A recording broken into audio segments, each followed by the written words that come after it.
Mga kapuso, presyo ng siling labuyo sa Naga City, Camarines Sur dumoble at umaabot na sa 720 pesos ang kada kilo. Ang detalye ay yatid live ni Chris Novello ng GMA Regional TV Balitang Bicolandia.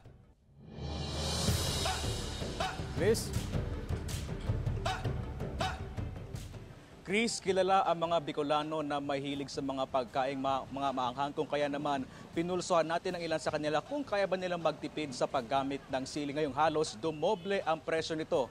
Well, Chris, ang sagot ng mga Bicolano, mahirap daw talaga ang walang sili.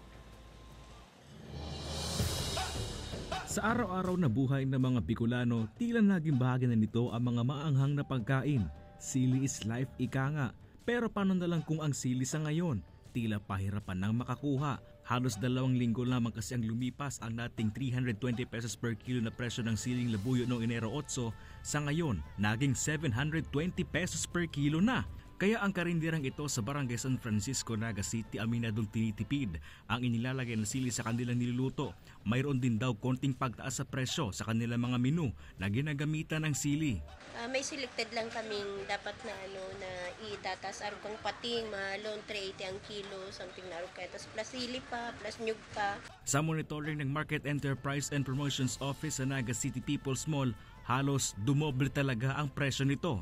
Aminado rin ang mga nagtitinda na kulang ang kanilang nakukuhang supply. Karo 1 month and 1 week na po kaming may digding supply ng labuyo. Ayon sa Department of Agriculture Bicol, konti lamang ang naaning sili sa ngayon dahil sa babago-bagong panahon kaya apektado rin ito, maging ang supply sa mga palengke. Sabi ng mga farmers sa iba't ibang munisipyo, lalo ng Camarines Sur, na nabigyan namin ng mga bini, medyo kulang daw ang anis ngunyan dahil sa patuloy na pag-ulan na naranasan noong December.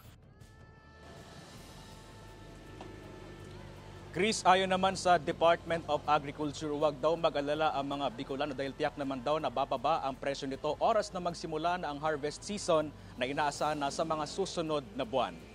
Chris? Maraming salamat, Chris Novello ng GMA Regional TV Balitang Bicolandia.